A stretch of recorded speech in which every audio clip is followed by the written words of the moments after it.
Well, good afternoon. I'm Daniel Weinberg. We're here at the Abraham Lincoln Bookshop, our studio that we come to you from, and you're watching our show, A House Divided. And I think you're going to like this, and we're trying to get everything in that we can. If you're watching and want to buy a book now, you can do that. Please get to our A Lincoln Bookshop. You should be on that, and order a book. We'll get it signed and inscribed for you today while our author is here.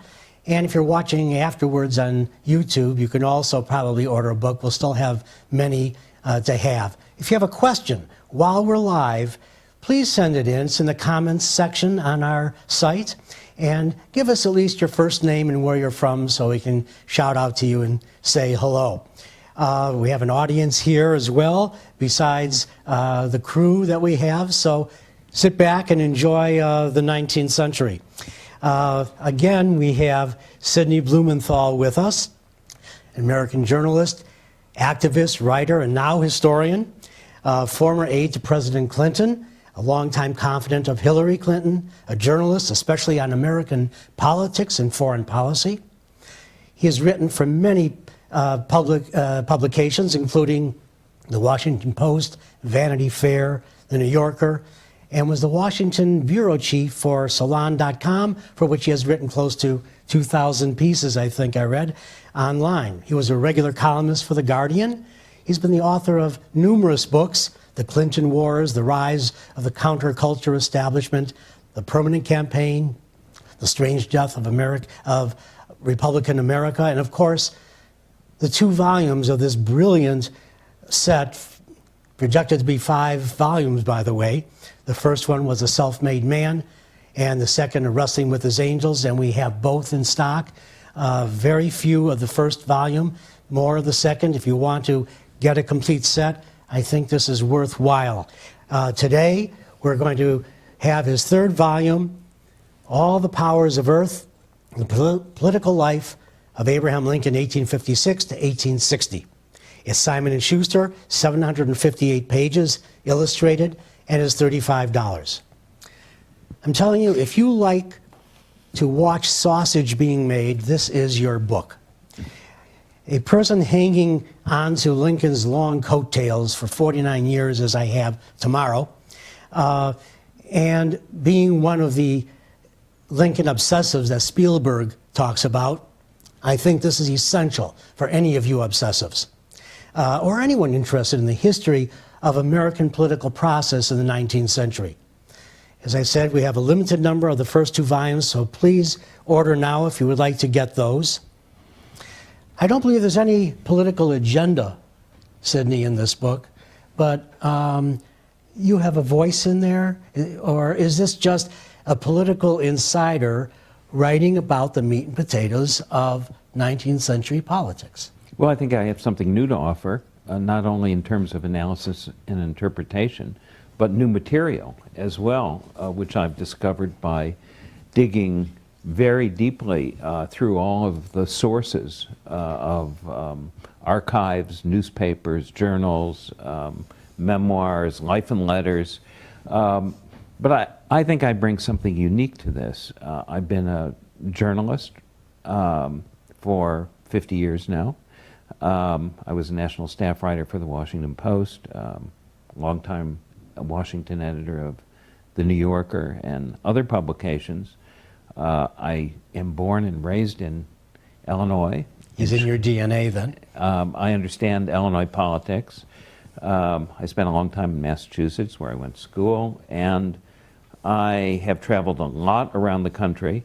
I have lived for many, many years in Washington and been myself in government at the highest levels, working in the White House with President Clinton. And I think what I can bring is my understanding of government, of journalism, and of politics, of how things really work. And that's what those perspectives are what I've done in writing what is history. And this is, I think, the inner history of Abraham Lincoln's politics. A unique perspective it is, and that's what I really like about this, and I think anyone who reads this set is going to like about this. Tell us, first of all, the scope of this particular volume and what was Lincoln's, very briefly, Lincoln's national impact in this book. Well, Lincoln goes from being an obscure one-term congressman, a lawyer traveling around central Illinois in an entourage of lawyers, much like an itinerant Shakespearean troupe of the Victorian age, county courthouse, county courthouse, to, at the end of merely 4 years, he is elected President of the United States.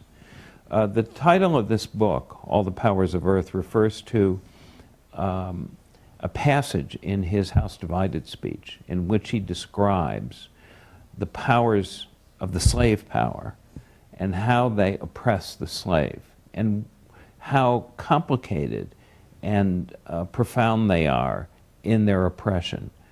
And what Lincoln has to do is to begin to create political power, to begin to create power on his own.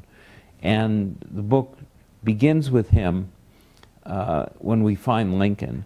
He's on the train from Danville, Illinois, traveling to Bloomington for the first convention of the Republican Party that he is organizing, and does not know even who will be there.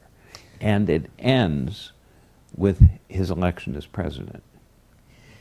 Don't tell us how what goes on afterward, the next book. Don't give us any idea. Can't wait to read it, by the way. There must have been angst and foreboding in the entire country during this period. Certainly in the halls of Congress, there was. How about the nation as a whole? Did they feel as deeply this angst that was maybe in Congress? Did the newspapers agitate enough that the populace was also agitated? Well, I opened this book with a whole section I call The Present Crisis. The book has two sections. One's called The Present Crisis, and the second section is called The Rise of Abraham Lincoln. And in the present crisis, what you see is the country being torn apart. First, the presidency of Franklin Pierce is ripped apart by the question of Kansas, bleeding Kansas. People are killing each other over whether it will be a free or slave state. And that violence makes its way from the Great Plains all the way into the halls of Congress until Senator Charles Sumner of Massachusetts, the great orator, the great crusader against slavery, is nearly caned to death while he is sitting at his seat. So the House divided is not simply a metaphor of Lincoln's acceptance speech for his senatorial nomination of 1858. It is, and it is not simply something he has drawn from the Bible, which he has. A house divided against itself cannot stand. Something from the Bible. But what he has done is provide a way of understanding and projecting forward the depth of the crisis that has stricken the country, which is, and the divisions as Lincoln emerges don't lessen, they become deeper and deeper. It's interesting because the set, all three volumes so far, it reminds me of Nicolay and Hayes' magisterial 10-volume biography of Lincoln. They, of course, were Lincoln's secretaries. And there are times 100 pages go by and Lincoln isn't even there. And the same thing happens here because you're giving a panorama of what was happening in the United States politically and the actors involved. My friend Pat Reardon wrote in the Chicago Tribune Review that it's richly textured, and that it is. There are so many individuals in here, most of whom we who have been in toiling in the 19th century know, but many that really were not known. Some get full chapters. John Quincy Adams and Calhoun earlier on, Sumner now. How did you choose who should get the broad chapters? Well, they choose themselves, really. well, this is a kind of War and Peace of the coming of the Civil War and later of the Civil War. There are a lot of characters, and these people are all significant, and some more significant than others, and decisive figures in the politics of the time. Many of them are people who are very powerful and influential people, and some of them change the way in which politics is perceived by the ideas that they advance. The important thing to understand about all of these people is that there's not one of them that Lincoln is not paying very close attention to. And this, what we're seeing is the world of Lincoln. Lincoln is a political man, and he is paying the closest possible attention to everyone in politics and what they are doing, and he perceives them through his own unique perspective. Lincoln is somebody who is deeply experienced in American politics, although he has not yet risen, and he is focused as well on how to deal with the issues of the day, especially the extension of slavery, and he is ambitious. You have to be ambitious to get where he did go. And ambition is not a bad thing to have in a politician, as far as I'm concerned, unless they take it over the edge, as some have. But tell us of Lincoln's, as you call it, acute sense of human nature. Not a bad thing for a lawyer or a politician to have. Was this an innate behavior? Is there a moment you can show us in this book that this came out? Lincoln not only combines a sense of politics with strategy and tactics, but also an understanding of human nature and what people are really like. His experience is extraordinary. Remember, he's come from the lowest caste of society above a slave. He even said, "I used to be a slave," because his poor father had rented him out in order to get his wages until he was 21 years old. His father thought that learning how to read and being absorbed by books as the boy Abraham Lincoln was a waste of time. He should have learned a useful craft. He had no concept of somebody who could become a lawyer.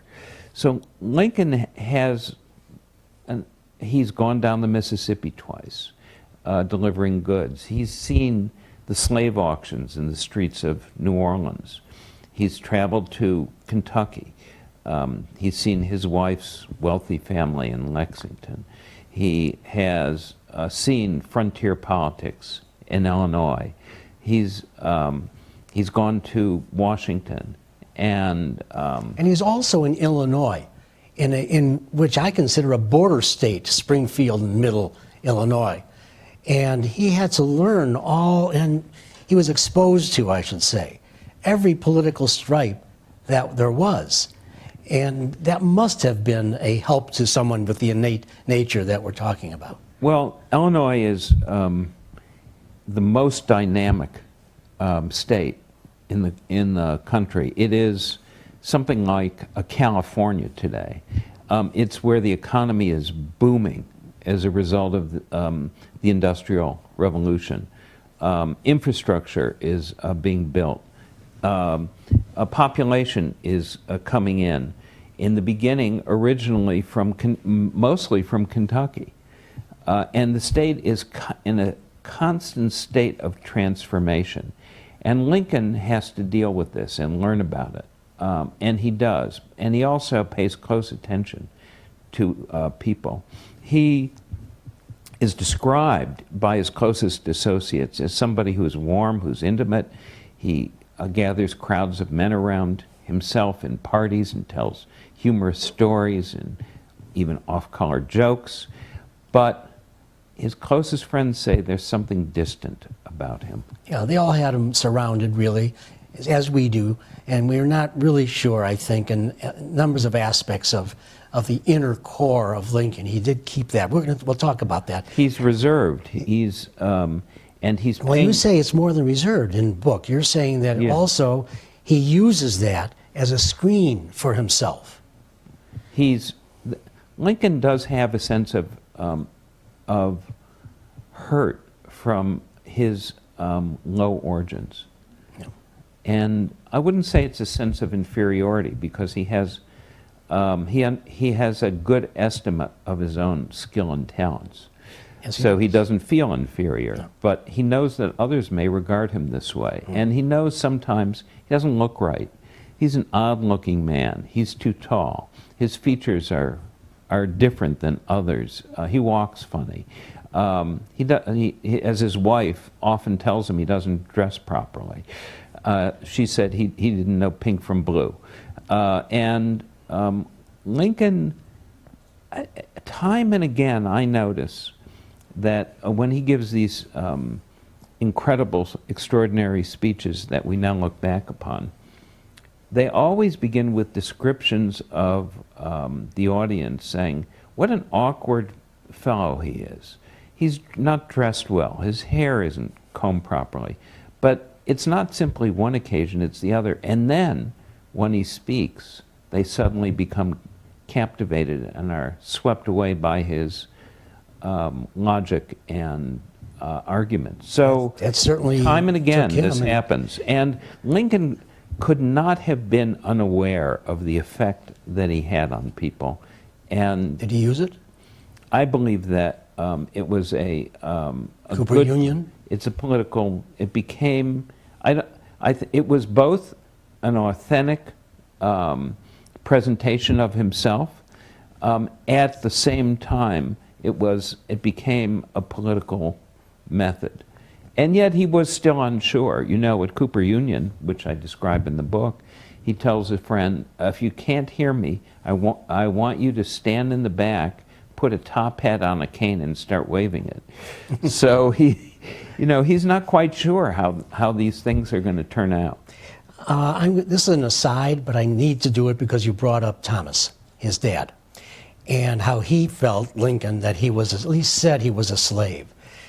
I have a little different take on this, and I'd love to know what you think about it. And that is, there were 14 people in that cabin that Thomas had to provide for. And it wasn't unusual for fathers in the frontier to loan out their son for work and bring back wages for the family. So was Lincoln an ungrateful son for saying that? I mean, this is something that was used for his upkeep as well as all his relatives that were in there? Early on, the boy Abraham Lincoln develops an idea that there's a larger world.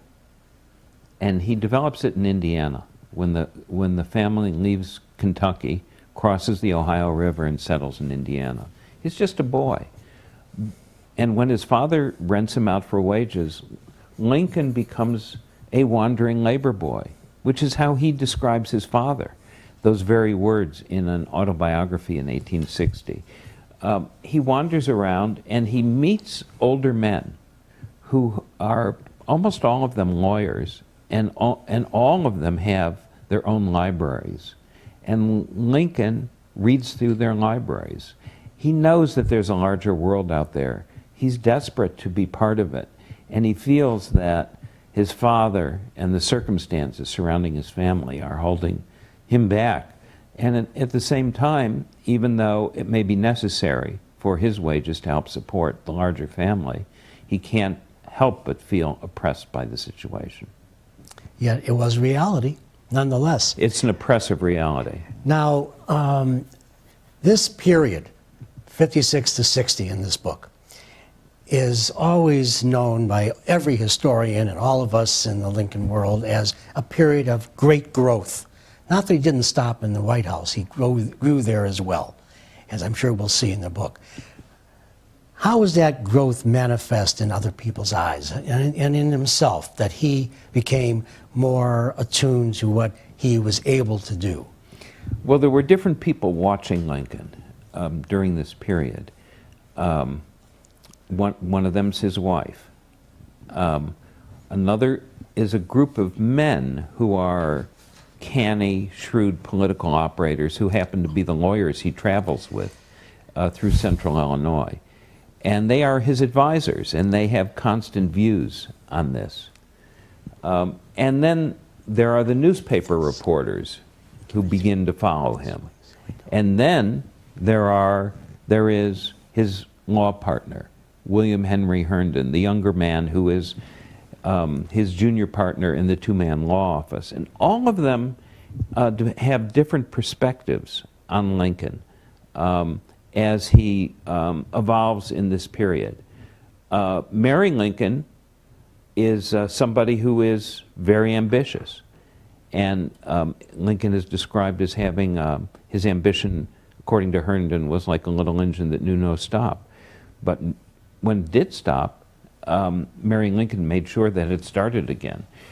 She was very ambitious for her husband and constantly pushing him to higher and higher objectives. The men around Lincoln play a crucial role in his development all the way through. And eventually, they're the ones who gain him through their extraordinary stamina, savvy, and deal-making. Late in the night, gain him the presidential nomination of the Republican Party. He is in Springfield. They are in Chicago at the convention. As David Davis, the judge who was head of the Lincoln team in Chicago, said, Lincoln ain't here when Lincoln had sent a telegram saying, "Make no deals without me." Right. Right. But so they have various views about Lincoln, and at some points they think he's not doing well, and they tell him he's got to up his game, like in the early debates with Douglas. And Herndon is a kind of he's a hero worshiper, but he knows Lincoln intimately, and he is an abolitionist. And a radical, and yet at the same time a practical political aid to Lincoln. And he always wants Lincoln to succeed. And he will sometimes give Lincoln advice contrary to what the other advisors give Lincoln. For example, when Lincoln wrote the House Divided speech, his acceptance speech for the Senate nomination in 1858, his advisors said, "Don't give it, it's too radical." Herndon claims in his memoir that he said to Lincoln that he should give it. "It'll make you president," he said. I think it's a slightly apocryphal story, but Lincoln did give the speech. Yes, he did. Let's go to I want to get to the abolitionists, but they come into play really at the Bloomington Convention, where where the Republican Party in Illinois had its inception. So Lincoln said that he would join a new party provided I can fuse on ground I think is right. And there were abolitionists there were know-nothings there, Whigs, Democrats. Explain the fragmentation of Illinois politics that came into the convention, which you call a fugue state of politics.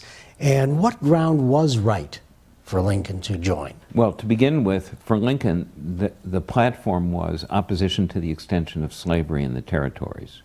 And that was the common plank. And to the extent that it veered away from that, the elements of the new Republican Party spun apart. There was a natural centrifugal force. These are groups that had spent many years in politics fighting each other. These are personalities who knew each other, and many of them hated each other, or mistrusted each other, or didn't believe in what the other people believed in. And Lincoln becomes the manager of this chaos and has to keep this new party together, or else it will fly apart. What are the elements of it? Well, they're the old Whigs, like Lincoln. They're the members of what was his political party that's broken apart over the issue of slavery. The Southern Whigs departed. The Northern Whigs were opposed to the extension of slavery, and the whole party collapsed. And there was no real Whig party anymore. Then many of the old Whigs became nativists. They joined an anti-immigrant movement against the influx of Germans and Irish. They believed in a platform that said only native-born Protestants should hold public office in the United States. Lincoln loathed nativism, but he didn't want to criticize them, hoping that he could draw some of them away into the new party. There were the radical abolitionists. We may have a view that somehow there were a lot of them then. There were not. They were a very small group of people. They were highly trained as circuit rider speakers, and they were many of them were ministers, Protestant ministers from New England, the leaders of that group. So Lincoln, and then there are anti-slavery Democrats who have broken away from the party of Stephen A. Douglas, who has taken a position of not caring about slavery, whether it's up or down. So Lincoln's got to manage these people, and it's a difficult task. You know, I want to talk about the abolitionists especially too, because there was a big influence here. Ichabod Cotting, for instance, who was a major influencer in the abolitionists here. George Schneider, even Billy Herndon, as we were talking about, who tried to get abolitionists in by calling Lincoln a mid-link. Was he a mid-link? Lincoln was not only a mid-link, he was the indispensable link for them. In 1854, when he came out in his first great speech against the Kansas-Nebraska Act, a small group of these abolitionists who were having a meeting that night and called themselves the Republican Party, though there was no party, asked Lincoln to join them, and he disappeared himself pretty quickly. He didn't want to be necessarily associated with this fringe group. And in due time, it took 2 years before Lincoln then became the central figure to organize this party with a group of anti-slavery editors from around Illinois. And we have to remember that this party came into existence state by state. It was not a top-down party. It was a from the bottom-up party. And Lincoln is the one who really was the crucial figure to create it in Illinois. I have a photograph I'm going to show here. This is von Schneidau. The image is from 1854. And von Schneidau was a photographer here in Chicago. George Schneider brought him to the studio to get his photograph taken with his Brillo pad on his head and a bow tie from shoulder to shoulder. But he was holding a paper that I think thankfully got solarized out in the process. You couldn't see what it was. That was most likely George Schneider's Illinois Stadtzeitung, which was an abolitionist paper. What would have happened to Lincoln if he had been seen with his abolitionist paper in his hand later on? Well, not only George Schneider was a German immigrant who published the leading German newspaper, German language newspaper in Illinois. And there was a double whammy there. One part was the abolitionism of the newspaper. The other part was that it was an immigrant paper. It was a German paper, and the nativists, the know-nothings, who called themselves the American Party, objected to it. But Lincoln courted the Germans, and that photograph, its elements are so interesting because they were the paper that was whited out, as it were, was the German immigrant abolitionist paper, and the paper that was brought in, its headline was was created in was the Chicago Tribune. It was an Oh. anti-slavery It was- paper, but it was the dominant new paper in Chicago. Medill in 1858, this is 54 Joseph image, Medill, the editor. here in Chicago, photoshopped in Chicago Press and Tribune onto this paper to show it during the debates, during the senatorial campaign. And that's how that got to be seen not as a abolitionist immigrant paper, but our best subscriber, as Yes. far as Medill would have said. It was a good self-promotion for the Tribune. Why did the Republican name? What was so anathema to using the Republican name? When the Republican Party was created in Illinois, they did not use the name Republican, and in the period leading up to its creation, they did not ordinarily use it. They used a variety of other names. The Well, reason was it was considered too radical and alienating. In what way? It was equivalent to calling yourself a socialist. It was, Republican. even a communist. Does this go to Europe? Is this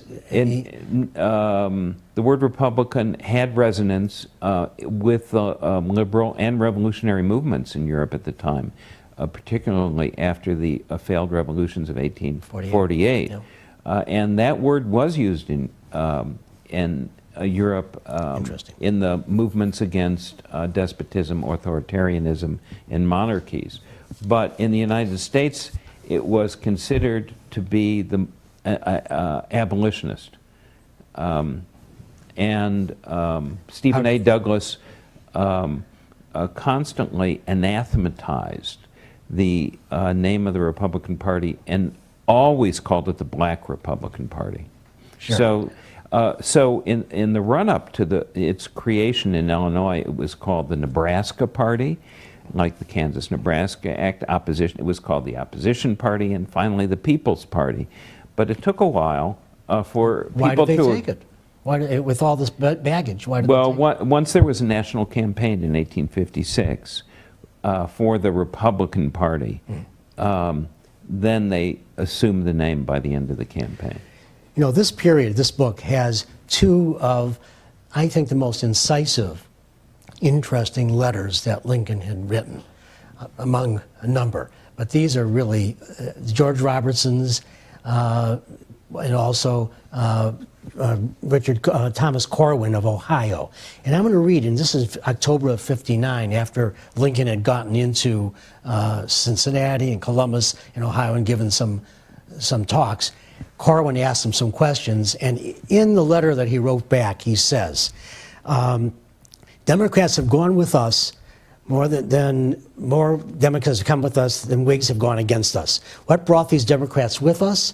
The slavery issue. Drop that issue and they have no motive to remain and will not remain. It is idiotic to think otherwise. The only time you ever use the word idiotic. Do you understand me as saying Illinois must have an extreme anti-slavery candidate? I do not so mean. We must have, though, a man who recognizes that slavery issue as being the living issue of the day, who does not hesitate to declare slavery a wrong, nor to deal with it as such, who believes in the power and duty of Congress to prevent and spread it. He got the abolitionists on board with that? That's a very interesting passage. And Lincoln had long relations with abolitionists in Illinois that I detail in the book. Particularly one is of note here, and that is Owen Lovejoy, who became his great ally. Owen Lovejoy is the brother of Elijah Lovejoy, the abolitionist editor of a newspaper who was murdered by a mob in Alton, Illinois in 1837, the first great martyr of the anti-slavery movement. Owen is his younger brother. Both of them were Protestant ministers, motivated by great feelings of religious morality against slavery. Owen Lovejoy dedicates his life to the crusade against slavery, and he is the leader, in effect, of the abolitionist movement in Illinois. And he's also one of those who is very keen on the creation of the Illinois Republican Party and constantly presses Lincoln, even before he joins that party, to put it together and to proclaim it. Lovejoy runs for the Congress in northern Illinois, and Lincoln's closest old friends, including Judge Davis and the others, oppose Owen Lovejoy. They believe they dislike him intensely for his politics and his abolitionism. They're conservative old Whigs. And he has defeated one of their number, Leonard Swett, member of their entourage in a primary. Lincoln writes to Judge Davis and says, you know, like you, I'm upset, but we can't get Lovejoy off the ticket. And Lincoln becomes a defender of Lovejoy. He appears on platforms with him, and he draws the party together and gets the old Whigs to, if not agree with the abolitionists, at least to damp down their hostilities that are wrecking the ability of the party to hold together. Let's talk about the Germans and how important they were. We happen to have something I've never seen before. We just got this. And here is a broadside for the German electorate, in German, of course, for Lincoln and Hamlin, having them vote. And there's an interesting area here that is put into bold that, I don't have the translation for me right here, but is about immigration. And they bolden it because they want to show that he will not be difficult for the immigrants or the Germans. So talk to us a little bit about the Germans and their import and why the Irish were not as important, I guess, or influential in the elections to come. Well, the Irish were mostly aligned with the Democrats. Yes. In Illinois, Yeah. and had historically been. And most of the know-nothings in Illinois had been Whigs, not Democrats. And that has to do with the historic alignment of the Irish with the Democrats. Lincoln is, he says, I am not a know-nothing. If it comes to the know-nothings ever gaining power in the country, I would prefer to go to a place where they practice despotism without the base alloy of hypocrisy, like Russia. But he wants to help break them up, and he wants to draw them into this greater cause. Now, let's talk about the Germans. The Germans have come into Illinois, and they have a critical mass of voters. They are a new group, and Illinois is being transformed. What was the state of Illinois politically when Lincoln first entered politics is not the case in this later period when he's rising. And without the transformation of Illinois, there's no Abraham Lincoln who becomes president. Suddenly there's a northern Illinois. There's a city of Chicago that's booming. It's anti-slavery, and it includes a large number of German immigrants. And that balances off the more conservative Kentuckians in the southern part of Illinois. The state itself, Illinois, is still has that kind of division between North and South within it. And Lincoln understood this. In 1858, when he's running for the Senate, he secretly buys a German language newspaper that promotes him and the Republican cause. He has close relations with all sorts of Germans. For example, he's a presidential elector in 1856 for the first Republican presidential campaign with a man named Frederick Hecker. He's a German revolutionary. And his house burns down. Hecker believes that there are those who hate him and hate the Republican cause and don't want him to advocate it, and have burnt his house down. Lincoln raises a subscription for money to build him a new house. Lincoln is very well known to the Germans in Illinois, and they have a national network. And they have a caucus at the 1860 convention.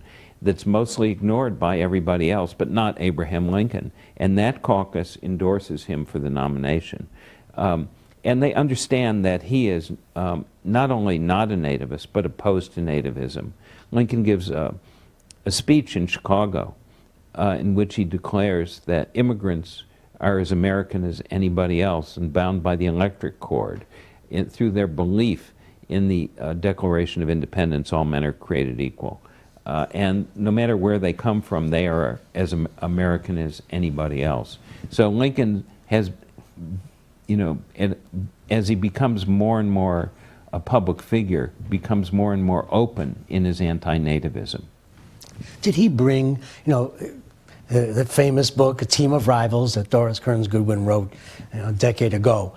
Was he one to bring in, even at this time, people of different ideas than inside his tent? Like LBJ once said pungently, I'd rather have his critics inside the tent pissing out than outside pissing in. Was Lincoln a little bit like that? Did he try to bring people in like that, even though they were critical? He's always doing that.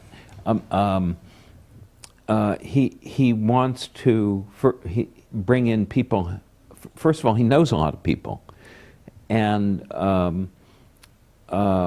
so he brings in, for example, Lyman Trumbull into this new Republican Party, who began as a Democrat.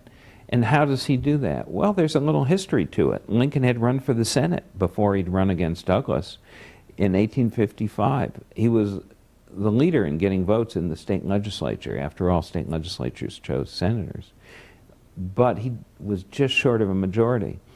And at that moment, Stephen A. Douglas's candidate started spreading cash around to the legislators. And at that moment, Lincoln decided that it was the better part of valor to throw all of his votes, although he was the leader, to Lyman Trumbull, the anti-slavery Democrat, to stop the opportunistic and corrupt Douglas candidate, which he did. And Trumbull owed him a lot, owed him a Senate seat. And this is before the creation of the Illinois Republican Party. And it's that kind of gesture that Lincoln makes to people who don't necessarily share his exact political background or all of his views that makes it possible to create that political organization with him as the leader. And aside about, with him as a leader. Aside about Lyman Trumbull, he obtained an oil from life of Lincoln and kept it in his family. It went down his family. So that's how much he felt for Lincoln in the ensuing years. His entire career was indebted to Lincoln. To Lincoln. So many characters. I wish we had time for all the characters, or numbers of them, or even two that were in this book. One of them, of course, is John Brown, and he goes in and out of the book, but he certainly exasperated the hatred, sectional hatred that there was. He didn't help it. He was hanged. John Wilkes Booth was there with the Richmond Grays to watch that. And in a foreshadowing, as you say here, Booth took away a lesson. One open force is holier than hidden craft. So maybe that's 2 books away. But Booth was moved by Brown's courage in the face of death. So how did Lincoln view Brown at the time? It seems that there was a shared view that only between Brown and Lincoln, and the Robertson letter shows Lincoln's point of view, that really only war and bloodshed is going to end slavery. Well, Lincoln does something very interesting. In February of 1860, he's invited to give a speech in New York before a group of notables who are looking to see what the range of candidates is that might be alternatives to William Henry Seward, the senator and former governor of New York, who they don't necessarily like from long histories in New York politics. And Lincoln arrives at a place called Cooper Union to deliver a speech, and it is here that he speaks about John Brown. It's not the main subject of his speech. The main subject of his speech is to refute the Dred Scott decision and for him to show that its originalism appeal to the founders is phony, and that in fact the founders were largely anti-slavery in their sentiments. But he addresses John Brown. John Brown has staged his Harper's Ferry raid in October of 1859. He has been hanged in December. He is a martyr to some abolitionists, but he is also being used by the Southern Ultras as a way for them to stir up a lot of fervent feeling against the North and against the anti-slavery cause, and to smear them with John Brown. John Brown's an extremist. He's considered a terrorist. He has murdered people, and he's caused the deaths of a lot of people. There's a congressional investigation. Who was behind him? A kind of witch hunt. And Seward is put on the defensive about Brown and tries to present himself as more moderate and distance himself from this. Lincoln, in the Cooper Union speech, says that, of course, we don't approve of Brown's methods, but we do understand his motivation against slavery. And by that, he squares the circle for Republicans and anti-slavery people. He's taken a position that positions himself well as he is going into the nomination battle for the Republican presidential candidacy at the convention. I just have to show this photograph because this one is in your book in the front paste down, inside paste down, and the front fly. There it is, right here. There it is, right there. Yeah. And this is actually the only image original that I've seen on the open market at one time. I handled it twice, and I borrowed it for today. Yes. Interestingly, because your editors decided to I decided. You decided to go I chose up and the show. pictures, No, yeah. you chose the picture, but I think your editors probably moved it up so you No, couldn't I moved see. it up. You did, okay. Well, one of the interesting parts of it, right here, it's not in the book, unfortunately, but it's a little sign that someone has there saying, "Won't you get me in, Kansas?" Yes, it's funny. And here is the parade. Talk about this photo and what was happening at this time in Springfield with Lincoln in his white jacket, and maybe Mary on the second floor there looking out. It's hard to tell.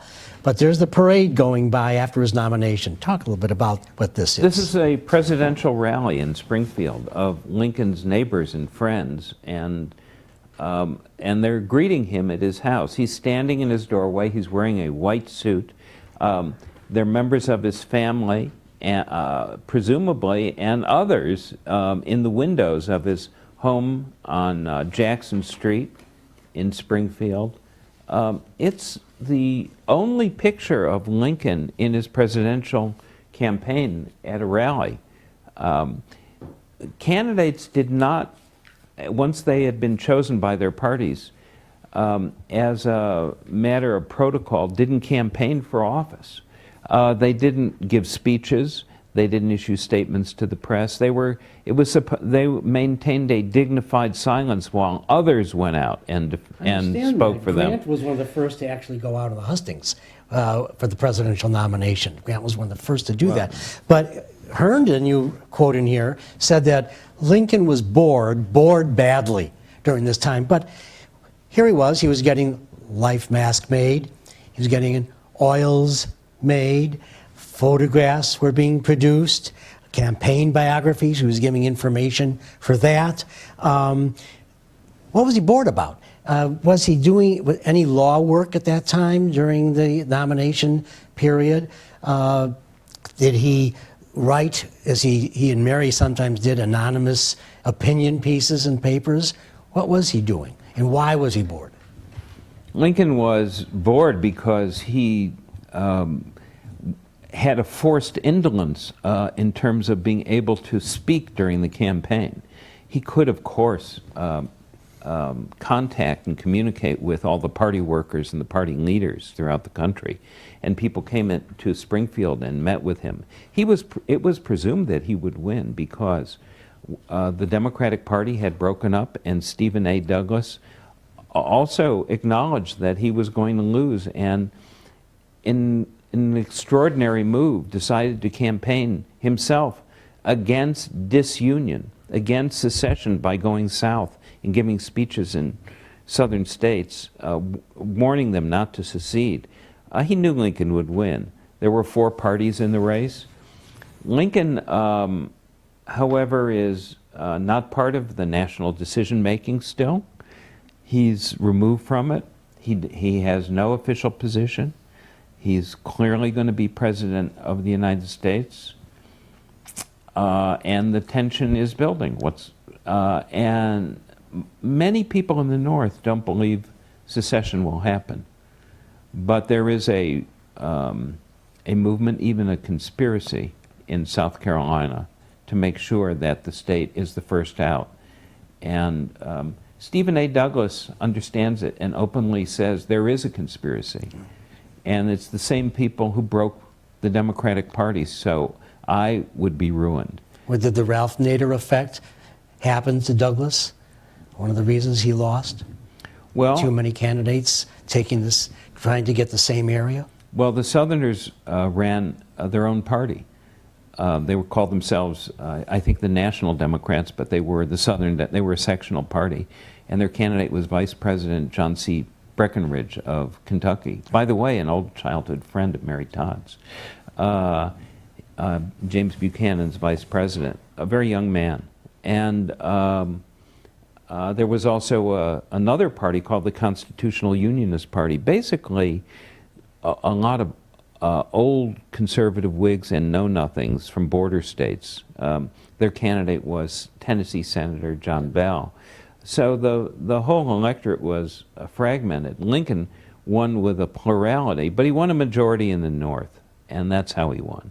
Here are the 4 candidates, major candidates that were out. These are, we have this in stock right now. Kind of interesting to have all 4 of them in ferrotypes or in brass pins that would have been placed around your neck with a string or on a lapel. And a lot of these are out there, but to get all 4 is kind of difficult. But these are the ones that you're talking about. Yes. So people generally feel Lincoln will be elected. And he's about to enter into his fiery trial. This is almost a segue into next month's House Divided. But I want to ask you about influences on Lincoln. We know that Euclid had a large influence, and that's going to be next month. Well, I'll explain that in a moment. But what about Francis Bacon, and especially his essays, writings? What sort of influence was he on political character and ethics on Lincoln? Well, Francis Bacon, of the course, Renaissance man, is considered to be the founder of the scientific method. He was an English philosopher, but he was more than that. He was also a public man. He had a position in the high in the English government, and he wrote essays on political philosophy for people who did hold governmental responsibility. Lincoln read them very closely, and one of them says that a political career is a winding stair. It's not a straight line, and that those outside of politics don't understand the means often of reaching a goal of those inside politics. Lincoln took this to heart. He read this closely, and it in some ways described the path that he was taking. I want to ask this very quickly, please, because we're running out of time. Thank you, Damian Paul, for a question from the web. Is it true that Lincoln, when he was a lawyer, defended a homeopathic doctor in court and won? Did the Lincolns use homeopathic medicine like many others did then and today? Well, Lincoln had all kinds of incredibly interesting cases, criminal cases, and cases like Slave that. case? Lincoln himself, after, you know, when he was relatively young, suffered from depression, what was called melancholy. He had a friend named Anson Henry who was a doctor, and he prescribed for Lincoln what were called mercury pills, blue mercury pills. And Lincoln took these pills until even into his early presidency. Only recently have doctors analyzed what these pills did to him. They were poisoning Lincoln with mercury and making him possibly manic depressive and leading to extreme reactions on his part that he had to control. Is there evidence of that? During the debates, he gets angry at some people in the crowd and yells at them. So Lincoln is himself, a victim of the homeopathy of the day that turns out we now know to have been poison. Well, we're coming to the end, and actually I'm going to first talk about some of the things we didn't talk about because it's in this book. And it's one that I think that everyone is going to want to read because it's so fascinating. It just brings you along with all the material that's in there. We didn't really talk about his discoveries and inventions, speech that he gave. The friends, I had numbers of friends that we wanted to talk about. Henry Whitney, Jesse Du Bois, Ward Lamon, who said that Lincoln loved no one but was kind to all, and also could stretch the truth when necessary. And numerous others. Atchison, who was the first one to see him, to tell him about the nomination, and then one of the last to see him before he went to the theater. We didn't really talk about the debates. That's in here in full. Also John Calhoun, because really maybe this was a fight between Lincoln and Calhoun's legacy for the presidency more than anything, and you talk about that. And Charles Sumner, and the conventions that are in here. The Princeton Convention we didn't really get into either. So there's so much in here that I think all of you would enjoy. I do have to tell you that in just a month, October 4th, at 3 p.m. Central Time, I guess it's 3 weeks, huh? David Hirsch and David Van Haften are going to be here with a new book called The Tyranny of Public Discourse, Abraham Lincoln's 6-element antidote for meaningful and persuasive writing. It's a book that can teach you how to use logic and reason to create persuasive writing. They've already done this with other books before this, but you can pre-order this at our website, alincolnbookshop.com. And also, if you're watching this on YouTube, you can order this or Sidney's book as well if you're watching this after our broadcast.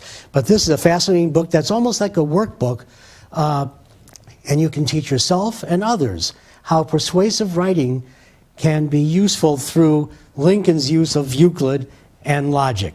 A fascinating book that I think you should come back to. I hope you will at 3 p.m. on the 4th. Watch for it. I'm just going to end this because having you here, let's switch to your other hat of being a political consultant. What do you think is the fundamental virtue in political leadership? What core quality must a politician have? I put down prudence, courage, resolve, insight, perseverance. What do you think? Well, Lincoln had all of those. Lincoln was I think we can sum him up in one line, which is that he was a pragmatic politician with a core principle. Lincoln was always driving towards an object and guided by a principle. For him, his ultimate principle was in the Declaration of Independence, all men are created equal, as he said often. Lincoln, however, was patient as well. He was both determined and patient. It's hard to do the kind of liberal politics, if you will, that Lincoln was engaged in. It's always hard. it's hard to engage in incremental matters rather than go for the maximal program all the time, when you know that it will fail and that it can't be sustained.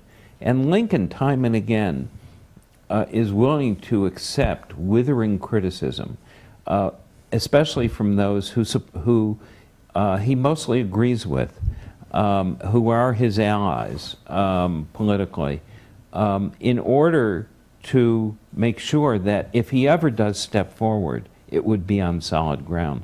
Lincoln said, I may be slow, but I never take a step back. And that's because when he took a step forward, he tried to make sure that he would not take a step backward. Well, there's so much... And that's a lesson for all politicians today. Yep, I was just going to say, here we are today.